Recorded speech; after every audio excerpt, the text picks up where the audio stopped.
حتى الفقراء ان شاء الله يا رب، وهالاجواء الحلوه الجميله. مرحبا حبيبي، شلونك حبيبي؟ الحمد لله. انت شلونك؟ والله الحمد لله. شو اخبارك؟ شكو ماكو. انت شلونك؟ والله زين الحمد لله. ايش حققت كحلم بالعراق؟ بالبنغلاديش يتحقق وما تحقق تجي العراق تحققه؟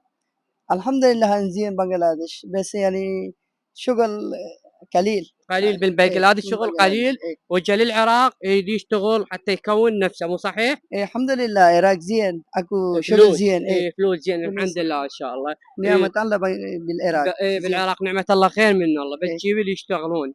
ايه جيد جدا. هسه انت اشتريت بيت هناك بالبنغلاديش؟ الحمد لله. ايه اشتري بالبيت. اشتريت بيت؟ ايه الحمد لله كل شيء وسيارة بالبيت. اشتريت؟ لا ما اشتري سيارة، ان شاء الله اشتري. ان شاء الله تشتري سيارة ايه وتفتح محل شنو؟ لا ما يفتح محل، ان شاء الله بعدين. بعدين تفتح محل ان شاء الله. ايه وتبقى بالعراق لو تروح من العراق؟ الحمد لله العراق زين، حبك العراق يعني اذا زين. كونت نفسك تبقى بالعراق لو تروح؟ لا ما يفكر العراق، هاي 5 سنة 4 سنة بعدين راح يسافر بنغلاديش يعني تروح رجع. ضبطت امورك وحققت مستقبلك وحلمك. ايه تحياتنا لك، والعراقي بعدين ما محقق حلمه. تحياتي لك يا ربي، شكرا لك. شكرا حبيبي. هلا بيك هلا بيك. شكرا جزيلا. شكرا يا رب ان شاء الله على برنامج جميل.